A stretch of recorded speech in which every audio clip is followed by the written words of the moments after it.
అధ్యాయం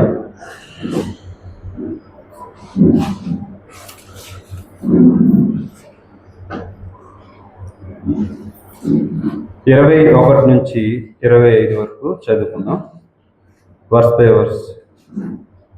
పేతురు రాసిన మొదటి పత్రిక 2వ అధ్యాయం 21 నుంచి 25 వరకు. క్రీస్తు కూడా మీ కొరకు బాధపడి మీరు తన అడుగుజాడలందు నడుచుకున్నట్లు మీకు మాదిరి ఉంచిపోయెను.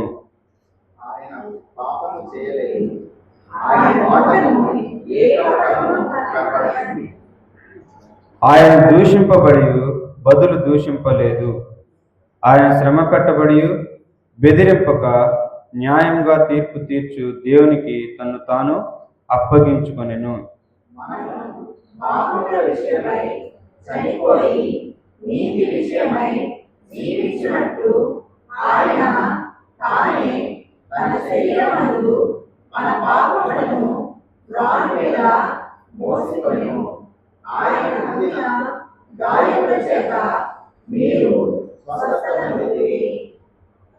మీరు గొర్రెల వలె దారి తప్పిపోతిరి గాని ఇప్పుడు మీ ఆత్మల కాపరి అధ్యక్షుడినైన ఆయన వైపుకు మళ్ళీ ఉన్నారు. కూర్చున్నాం,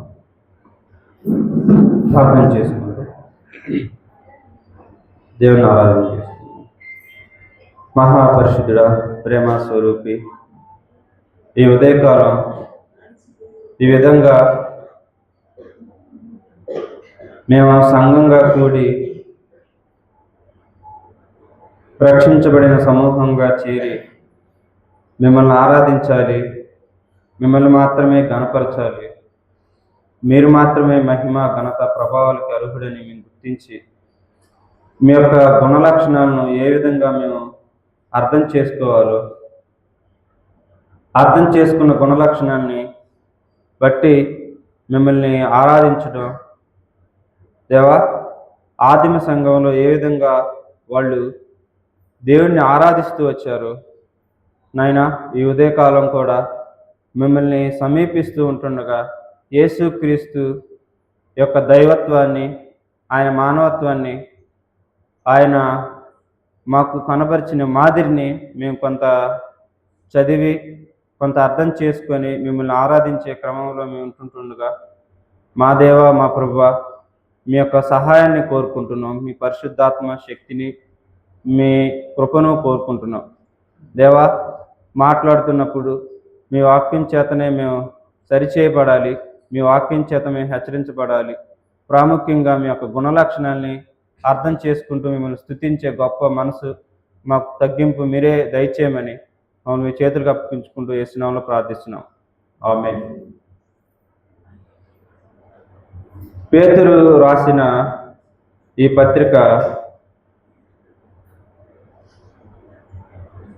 చాలా గొప్ప పత్రిక. ఎందుకంటే పేతురు ఎవరితో కూడా ఉన్నారంటే యేసుక్రీస్తుతో ఉన్న వ్యక్తి. ప్రాముఖ్యంగా నేను కొంత ధ్యానం చేస్తూ ఉన్నప్పుడు ఈ పత్రిక ఆదిమ సంఘంలో క్రైస్తవ ఆరాధనలో భాగమైన విశ్వాస ప్రమాణాలు.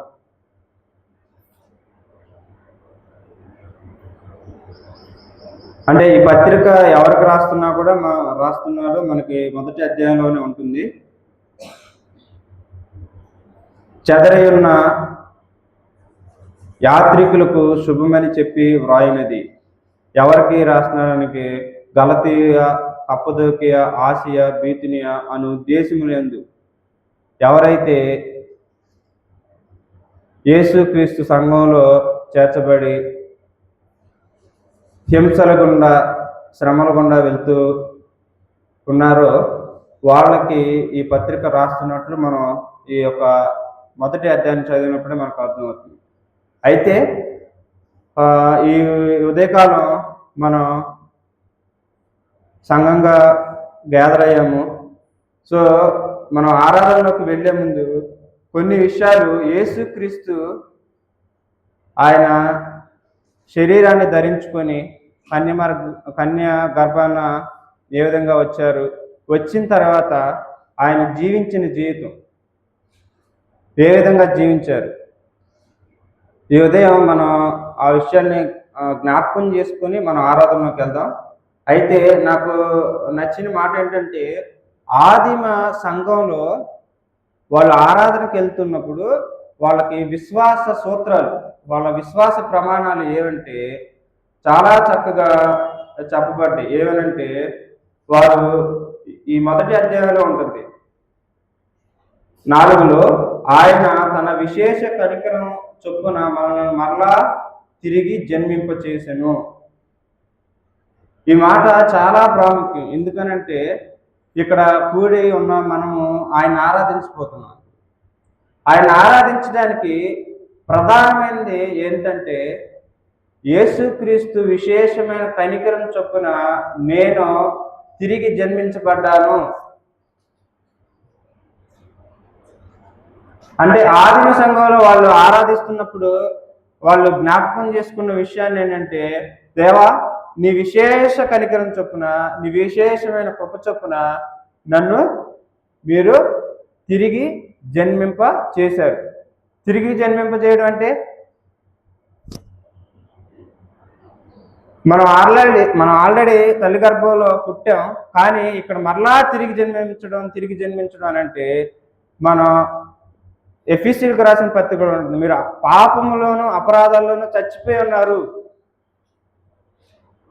సో ఇప్పుడు చనిపోయి ఉన్న వ్యక్తి ఆరాధన చేయగలరా? మరి మనం ఆరాధన చేయండి, గట్టిగా చేయండి అని అన్నప్పుడు మనకెందుకు నోరు రాదు?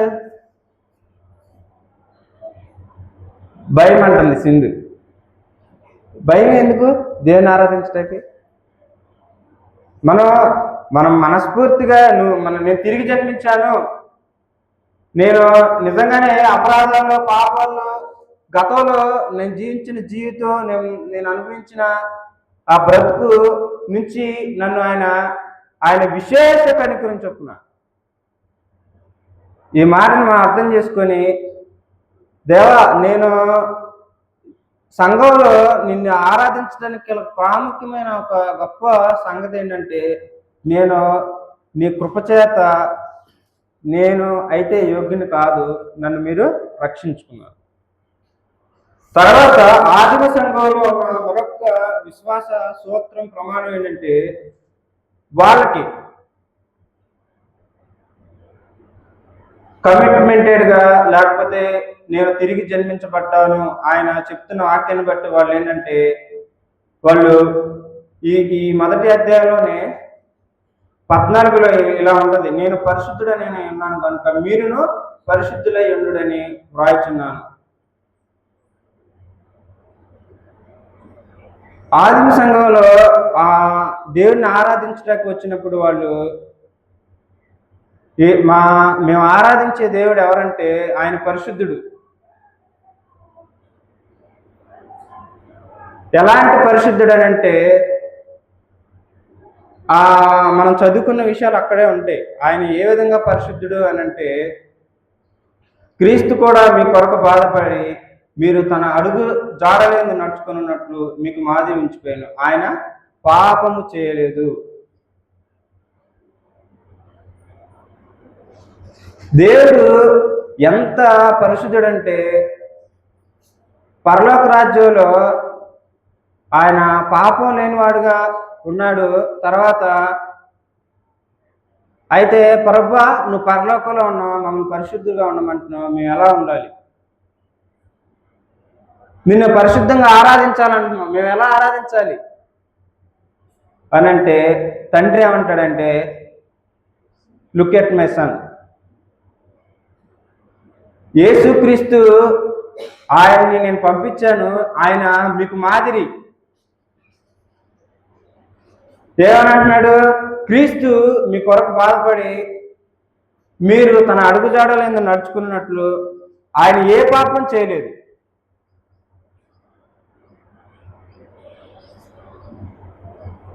చూడండి, యేసుక్రీస్తు లేకపోతే తండ్రి డిమాండ్ చేసేది ఏంటంటే హోలీనెస్, పరిశుద్ధత. అనంతమైన రాజ్యంలో స్థానం ఎవరికి లేదంటే పాపులకి, పరిశుద్ధతను ప్రేమించిన వారికి, పరిశుద్ధతను ఆశించిన వారికి ఉండదు.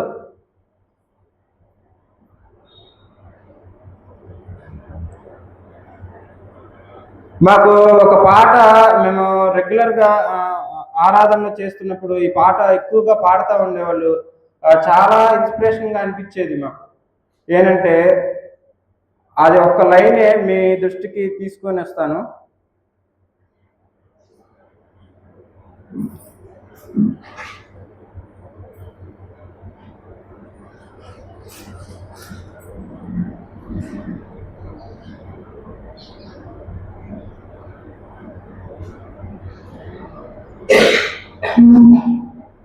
పాపమును కనలేని దేవా, పవిత్ర కన్నులు కలిగిన ప్రభువా, పాపమును కనలేని దేవా, పవిత్ర కన్నులు కలిగిన ప్రభువా, పరిశుద్ధులు మమ్ము చేయును.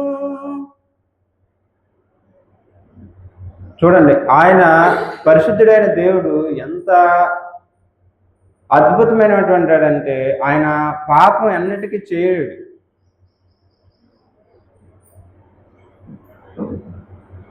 తర్వాత ఆయన పాపం చేయలేదు, ఆయన నోట ఏ కపటమును కనపడలేదు. యేసుక్రీస్తు వారు ఈ భూమి మీద జీవించినంత కాలం కూడా పేతురు ఆయనతో పాటు ఉన్న వ్యక్తి. ఆయన రాస్తున్నాడు ఈ యొక్క పత్రికని ఏమనంటే సంఘంతో, ఆయన నోట ఏ కపటమును కనపడలేదు. కపటం అంటే కపటానికి మనం ఎలా అర్థం చేసుకోవచ్చు?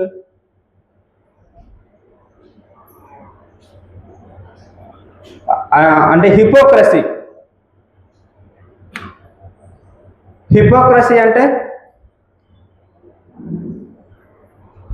నిజమైన భావాన్ని దాచేయడం కానీ, లేకపోతే లోపల ఒకటి పెట్టుకుంటూ బయటికి ఇంకొకటి వ్యక్తపరచడం. అంటే ఈ ఉదయం ఆదిమ సంఘంలో వాళ్ళు ప్రభువైన యేసుక్రీస్తుని, తండ్రిని ఆరాధించే వాళ్ళ యొక్క ప్రమాణాలు ఏంటంటే, మా దేవుడు కపటం లేనివాడు. సో ఆయన్ని ఆరాధించే మనం కూడా మన హృదయాల్లో ఆయన తొంగి చూస్తూ ఉంది ఏంటంటే, మీరు కపటంగా ఉంటా ఉన్నారా మీ యొక్క వ్యక్తిగత జీవితంలో, లేకపోతే హిపోక్రసీ, లేకపోతే మనుషులు ఉన్నప్పుడు ఒకలాగా, లేకపోతే ఇంట్లో ఒకలాగా, బయటకు వచ్చినప్పుడు ఒకలాగా, లేకపోతే వేరే ఒకరితో మన కంపెనీస్లో మాట్లాడుతున్నప్పుడు పాస్టర్ గారితో దగ్గర ఒకలాగా ఉంటాం. భక్తిగా నటిస్తాం మనం. అయితే మనం ఆరాధనకి వెళ్తా ఉన్నప్పుడు యేసుక్రీస్తు ఎంత పరిశుద్ధుడంటే, ఆయన మనకి సువార్త గ్రంథాల్లో రాయబడింది ఏంటంటే, ఆయన వేషంలోనే క్షమిస్తాడు అంటాడు, కానీ కపటంగా హిపోక్రసీగా ఉంటే అసలు ఆయన మనం క్షమించలేడు అంటాడు. ఇప్పుడు మనం నుంచొని ఆరాధిస్తాం, ఎవరో చూస్తున్నారని గట్టిగా పలికితే ఏదో అనుకుంటారని పాలిష్డ్గా మనం ఆరాధన చేస్తామా? అంటే మనం దేవుడు ఏం ఆశిస్తున్నాడంటే, వద్దు నీ కపటం వద్దు, నువ్వుగా చెప్పుకో, తప్పేం లేదు. ఆయనగా నువ్వు కనపరచు, నువ్వు తెలిసిన దాన్ని బట్టి. సో ఆయన పరిశుద్ధుడైన యేసుక్రీస్తు వారు ఏమంటున్నాడంటే, ఆయన నోట ఏ కపటమును కనపడాల. సో మనం మాట్లాడేటప్పుడు ఈ వారంలో కానీ ప్రతిసారి మనం చాలా కపటంగా ప్రవర్తిస్తాం. మనకి తెలియకోకుండానే మనం నటించడానికి, లేకపోతే ఇతరులని మెప్పు కోసం మనం మాట్లాడతాం చాలాసార్లు. సో ఈ ఉదయకాలం యేసుక్రీస్తుని మనం ఆరాధించే ముందు, దేవా నువ్వు పాపం చేయలేదు, తర్వాత నీ నోట కపటం కనపడలేదు, నువ్వు ఎటువంటి దేవుడు అని మనం ఆయన గుర్తిద్దాం. సో ఆయన్ని మనం అర్థం చేసుకొని, నేనైతే పాపం చేయడానికి ఒక్క క్షణం కూడా ఆలోచించను. తర్వాత సంగతి తర్వాత.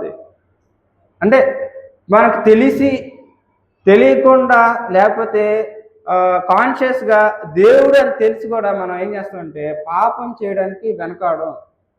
తర్వాత ఎదటి వాళ్ళు ఏదో అనుకుంటారనో లేకపోతే మన యొక్క పాప స్వభావాన్ని బట్టి మనం కపటంగానే ప్రవర్తిస్తాం చాలాసార్లు.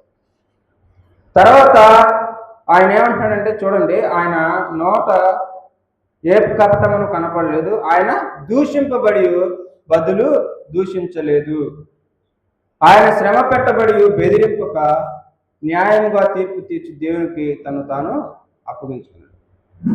ఈ మాట దగ్గర కూడా మనం ఆలోచించాలి. ఆయన దూషింపబడి బదులు దూషించలేదు. సో పేతురు గారు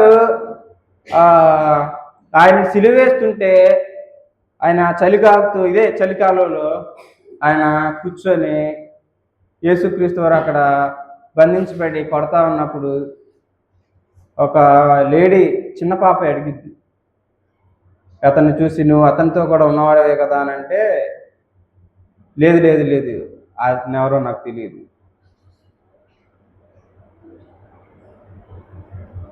ఆయన చెప్తున్నాడు, ఆయన చూసే ఉంటాడు, ఆ యేసుక్రీస్తుని గమనిస్తూనే ఉన్నాడు. ఎక్కడన్నా ఆయన బదులు దూషిస్తాడేమో, ఎక్కడైనా ఆయన దూషింపలేదు, కానీ శ్రమ పెట్టబడుతున్నప్పుడు బెదిరించక. చూడండి, ఈ సిలువ జర్నీలో ఆ ప్రయాణంలో ఎక్కడైనా యేసుక్రీస్తు వాళ్ళు హింసలు పెడతా ఉన్నారు, చిత్రహింసలు. ఎక్కడా కూడా దూషించినట్టు కానీ లేకపోతే బెదిరించడం కానీ ఎక్కడ ఏమీ చేయకోకుండా న్యాయంగా తీర్పు తీర్చే దేవుడికి తను తాను అప్పగించుకున్నాడు. అయితే మరి న్యాయంగా తీర్పు తీర్చే దేవునికే యేసుక్రీస్తు అప్పగించుకున్నాడు. చూడండి, ఈ ఉదయం మనల్ని ఆయన్ని ఆరాధించడానికి ఎంత గొప్ప ప్రభు మనకున్నారంటే, మాదిరికరమైన యేసుక్రీస్తు. ఆయన ఎక్కడ మన స్పాట్లో మనం ఒకళ్ళని ఒక మాట అంటే వాళ్ళు ఇమ్మీడియట్గా అనేస్తారు, అయిపోద్ది. కానీ దేవుడు ఏం ఆశిస్తున్నాడంటే, ఆయన ఆరాధించే బిడ్డల్లో బదులు దూషించకూడదు, న్యాయంగా తీర్పు తీర్చే దేవునికి మిమ్మల్ని మీరు అప్పగించుకోండి. మనం ఈ ఉదయం ఈ విషయాన్ని మన మదిలో పెట్టుకొని, దేవా నేను నిన్ను ఆరాధించడానికి నేను యోగ్యునేనా, నేను ఎంతలా దూషిస్తా ఉన్నాను, లేకపోతే నేను ఎన్నిసార్లు దూషించాను, లేకపోతే బెదిరిస్తాం, ఇవన్నీ చేస్తూ ఉంటాం.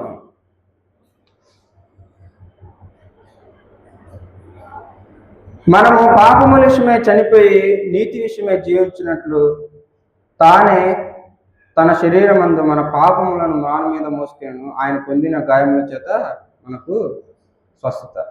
చాలా అద్భుతమైన మాట. మనము పాపముల విషయమే చనిపోయి నీతి విషయమై జీవించినట్లు తానే తన శరీరమందు మన పాపాలన్నీ ప్రాణ మీద మోసు. చూడండి, దేవుడు ఎంత గొప్పవాడంటే, ఇదిగో వీరు పాపం చేయకోకుండా ఉండలేరు. యేసుక్రీస్తుని నమ్ముకున్నావు, మనం పాపం చేయకుండా ఉండగలవా? సో మన యొక్క ఫ్లెష్ లేకపోతే మన యొక్క పాపపు స్వభావం ఎంత భయంకరం ఉందంటే, మనం ఎప్పటికీ పరలోక రాజ్యంలోకి వెళ్ళలేము, తర్వాత నీతిగా కూడా జీవించలేము.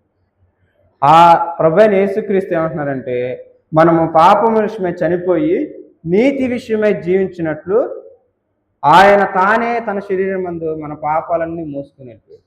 ఇప్పుడు మనం నీతిగా జీవించడానికి గొప్ప యాక్సిస్, గొప్ప కృప ఏంటంటే, యేసుక్రీస్తు వారు మన పాపాలన్నీ తీసుకుని వెళ్ళిపోయాడు. ఇప్పుడు నీతిగా జీవించడానికి ఆయన శక్తిని, ఆయన వాక్యాన్ని ఆయన యొక్క కుమారుని మాదిరిని మనకి ఇచ్చాడు. సో యేసుక్రీస్తు ఏం చేశాడు నాకు అని అంటే, ఆయన ఆరాధించడానికి ఇదిగో నాకు రావాల్సిన శిక్షని ఆయన మోసుకొని వెళ్తా ఉన్నాడు. చూడండి, ఈ ఉదయం మనం ఆరాధించే మన సంఘం ఎలా ఉండాలంటే, మనం అంతా ఈ విశ్వాస ప్రమాణాలు కలిగి మనం ఆరాధిస్తున్నామా లేదా? ఇదిగో యేసుక్రీస్తు దైవత్వాన్ని, ఆయన జీవించిన కాలంలో ఆయన ఏ విధంగా బ్రతికాడు అనే విషయాలు మనం అర్థం చేసుకుంటూ ఆరాధన చేద్దాం. ఆ తర్వాత చివరిలో మీరు గొర్రెల వలె దారి తప్పిపోతారు, కానీ ఇప్పుడు మీ ఆత్మల కాపరి అధ్యక్షుడైన ఆయన వైపు మళ్ళీ ఉన్నారు. సో ఆయన మనకి కాపరిగా కూడా ఉండి మనం ఎక్కడా కూడా తప్పిపోకూడదు, మనం పాపంలోనే పోకూడదని యేసుక్రీస్తు వారు ఇప్పుడు మనకు కాపరిగా కూడా ఉంటాం. చూడండి, యేసుక్రీస్తు యొక్క గుణ లక్షణాలని ఆయన చక్కగా పేతురు ప్రస్తావిస్తూ ఉన్నారు. అయితే చాలా గొప్ప విషయం ఏంటంటే, ఆదిమ సంఘంలో భయంకరమైన హింసలు, అవే హింసలు ఇప్పుడే మనకుంటే అసలు ఇక్కడ మనం ఎవరం కూర్చోం కూడా. మనం స్వేచ్ఛగా వెళ్ళి ఆరాధన చేసుకుంటున్నాం, బైబిల్ పట్టుకొని మనం రోడ్డు మీద తిరగగలుగుతున్నాం అంటే రియల్లీ వీఆర్ బ్లెస్డ్, మనం ఎంత ఆశీర్వదించబడ్డాము. కానీ ఆదిమ సంఘంలో అలా లేదు. భయంకరమైన రోమపవిత్ర యొక్క హింసలకు గురవుతున్న సంఘం అది. ఈ సంఘస్థులకి లోపల నుంచి శ్రమ సహజంగానే రక్షించబడిన వారికి, కానీ బయట నుంచి గవర్నమెంట్ నుంచి భయంకరమైన ఒత్తిడి, భయంకరమైన. మరి ఇక్కడ కూర్చున్న మనకి ప్రభుత్వాల నుంచి ఏమన్నా ఒత్తిడి ఉందా? ఏమీ లేదు. కానీ మనం దేవుణ్ణి ఆరాధించడానికి కానీ, చక్కగా సువార్త చేయడానికి కానీ, యేసుక్రీస్తుని ప్రకటించడానికి కానీ మనకి ఎన్ని బాధలు, ఎన్ని ఇబ్బందులు ఉంటాయో. సో పేతురు గారు చెప్తా ఉన్నారు మన సంఘానికి, ఆదిమ సంఘంలో ఉన్న విశ్వాసుల యొక్క ఆరాధన విశ్వాస ప్రమాణాలు ఏంటంటే, వాళ్ళు తిరిగి జన్మించబడ్డారు, పరిశుద్ధతకి కమిట్ అయ్యారు, తర్వాత యేసుక్రీస్తుని మాత్రమే మాదిరిగా పెట్టుకుని వాళ్ళు జీవిస్తున్నారు. ఈ ఉదయం మనం కూడా యేసుక్రీస్తుని ఆరాధించేటప్పుడు, ఇదిగో నేను తిరిగి జన్మించబడ్డాను ఆయన విశేష కనికరాన్ని బట్టి అని మనం ఆయన ఆరాధిద్దాం. తర్వాత ఆయన ఎలాంటి వాడంటే, ఎంత పరిశుద్ధుడనంటే, ఆయన పాపం చేయలేదు, ఆయన నోట ఏ కపటమును కనపడలేదు, ఆయన బెదిరించబడి, ఆయన దూషింపబడి బదులు దూషింపక న్యాయముగా తీర్పు తీర్చి దేవునికి తను తాను అప్పగించుకున్నాడు. ఈ విషయాలన్నీ జ్ఞాపకం చేసుకుంటూ మనం దేవుణ్ణి ఆరాధన చేద్దాం.